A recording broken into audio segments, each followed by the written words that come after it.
Now we want to get to Secretary of State Marco Rubio and Secretary of Defense Pete Hegseth. Let's listen. Step 1 is the stabilization of the country. We don't want it descending into chaos. Part of that stabilization, and the reason why we understand and believe that we have the strongest leverage possible, is our quarantine. As you've seen today, 2 more ships were seized. We are in the midst right now, and in fact about to execute on a deal to take all the oil. They have oil that is stuck in Venezuela. They can't move it because of our quarantine and because it's sanctioned. We are going to take between 30 and 50 million barrels of oil. We're going to sell it in the marketplace at market rates, not at the discount Venezuela was getting. That money will then be handled in such a way that we will control how it is dispersed in a way that benefits the Venezuelan people. Not corruption, not the regime. So, we have a lot of leverage to move on the stabilization front. The second phase will be a phase that we call recovery, and that is ensuring that American, Western, and other companies have access to the Venezuelan market in a way that's fair.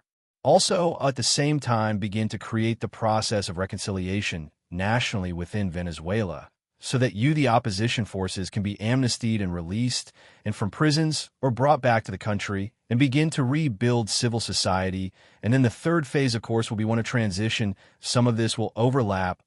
I've described this to them in great detail. We'll have more detail in the days to follow. But we feel like we're moving forward here in a very positive way. How long will this take? Some senators who were in that briefing, describing your operation variously, is that you're winging it, that there's no plan for Venezuela going forward. I used to be a senator too. That's what you always say when it's the other party. The bottom line is we've gone into great detail with them about the planning. We've described it to him. In fact, it's not just winging it. It's not just us saying or speculating it's going to happen. It's already happening, like the oil arrangement that we've made with PDVSA on their sanctioned oil. They can't move. Understand they are not generating any revenue from their oil right now. They can't move it unless we allow it to move, because we have sanctions because we're enforcing those sanctions. This is tremendous leverage. We are exercising it in a positive way. The president described it last night. Secretary were right. We'll have more to say on it today, who's involved in running this portfolio, and we feel very positive that not only will that generate revenue that will be used to the benefit of the Venezuelan people, and we're ensured that that's what the case is, but it also gives us an amount of leverage and influence and control over how this process moves. Mr. Secretary on Denmark. Sir, Mr. Secretary on Denmark, why has the administration not taken Denmark's offer to discuss the situation in Greenland? And well, I'll be meeting with him next week, but will you take military intervention off the table? I'm not here to talk about Denmark or military intervention. I'll be meeting with them next week. We'll have those conversations with them then. But I'm not have anything further to add to that. Can you clarify your comments to lawmakers? Does the U.S. intend to buy Greenland? Does the U.S. intend to buy Greenland? Can you clarify your comments to lawmakers this week? Well, that's always been the president's intent from the very beginning. He said it very early on. I mean, this is not new. He talked about it in his first term. And he's not the first U.S. president that has examined or looked at how could we acquire a Greenland. There's an interest there, but so I just reminded them of the fact that not only did Truman want to do it, but President Trump's been talking about this since his first term. The White House put out a statement last night saying that the military option. Thank you, Mr. Secretary. They said that the military option is on the table. So is the administration really willing to risk the NATO alliance by potentially moving ahead military operation? What I think the White House said yesterday is what I will tell you now, and I've always said the president always retained the option every president, not this president. Every president always retains the option. I'm not talking about Greenland. I'm just talking about globally.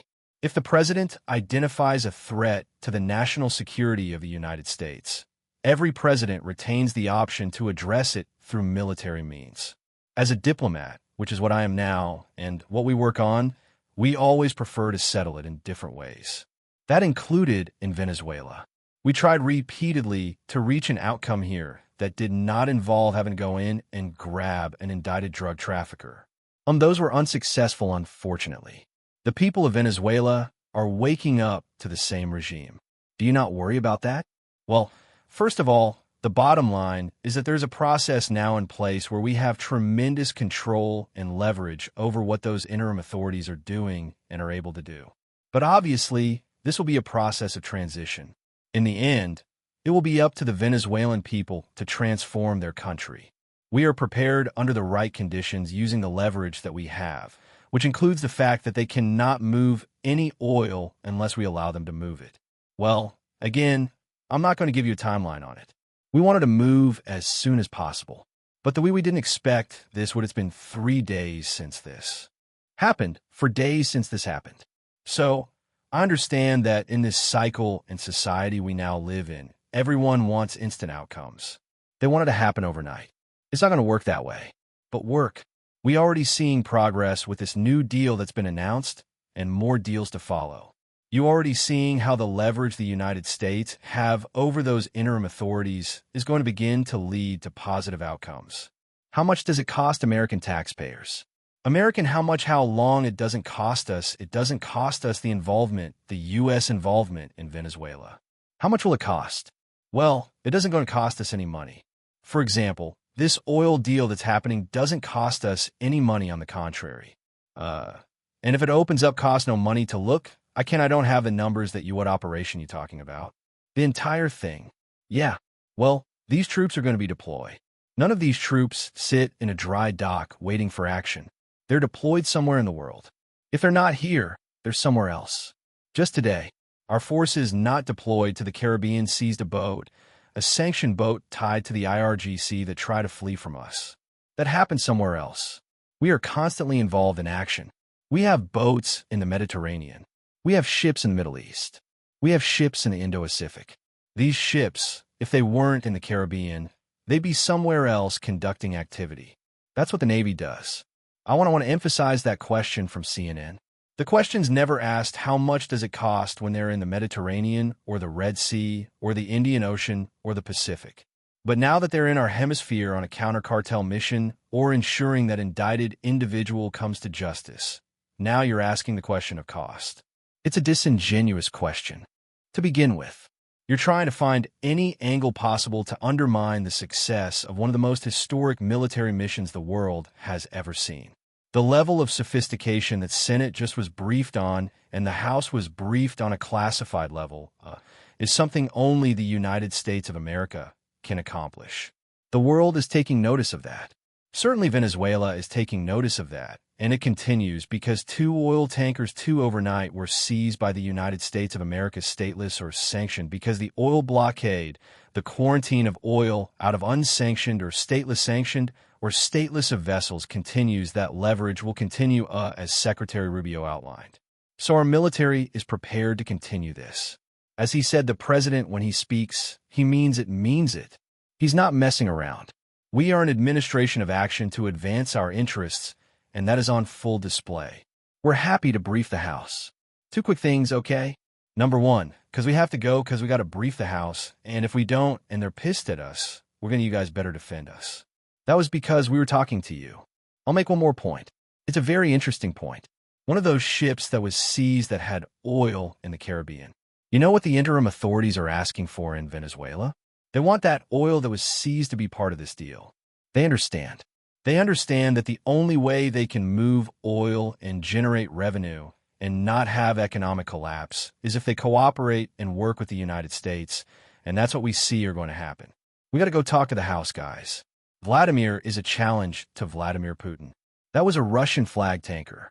We've just been watching a press conference there with Secretary of State Marco Rubio and Secretary of War Pete Hegseth talking about the operation that led to the capture of Venezuela's ousted President Nicolás Maduro.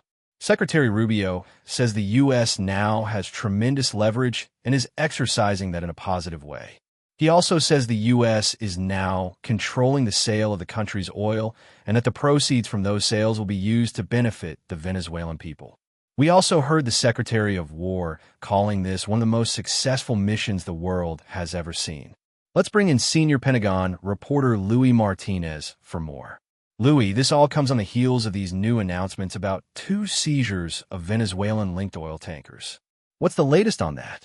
Well, Dan, you just heard that they're from the Defense Secretary Pete Hegseth.